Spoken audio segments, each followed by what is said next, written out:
Hello everyone! Today we're delving into a story that is both tragic and deeply impactful, shining a light on significant systemic issues.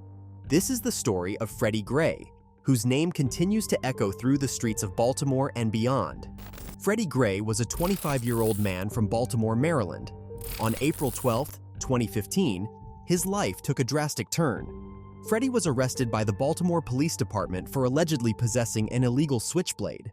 This incident quickly spiraled into a series of events that exposed serious flaws within the system. Picture this. Freddie was standing in the Sandtown Winchester neighborhood, an area with its share of challenges. When he made eye contact with a police officer, he decided to run.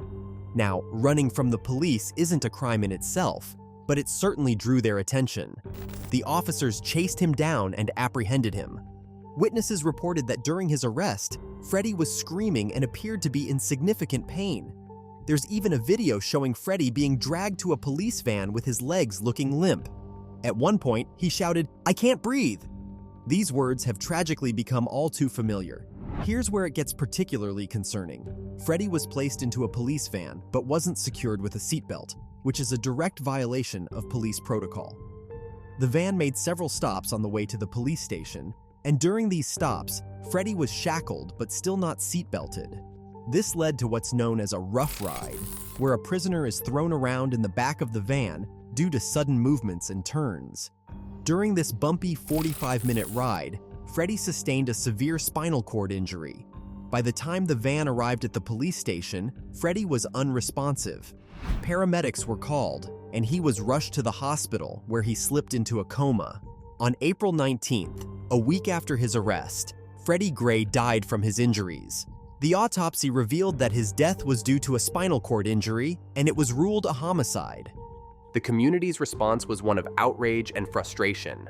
How does a young man end up dead after a routine arrest?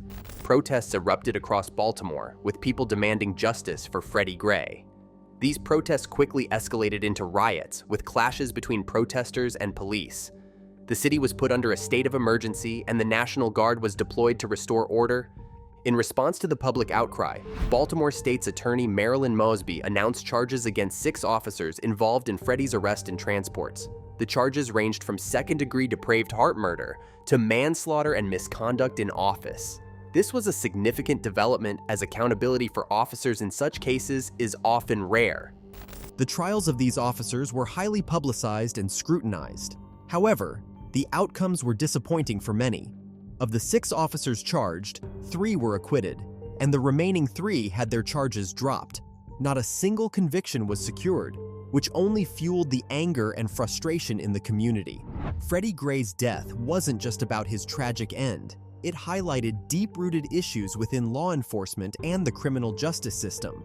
The U.S. Department of Justice launched an investigation into the Baltimore Police Department, uncovering a pattern of unconstitutional policing practices.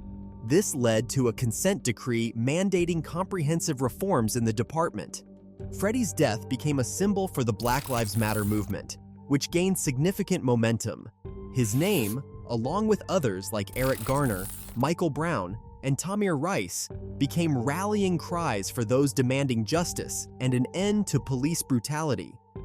On a personal level, Freddie's family received a $6.4 million settlement from the city of Baltimore. However, no amount of money could bring back Freddie or heal the deep wounds left in the community.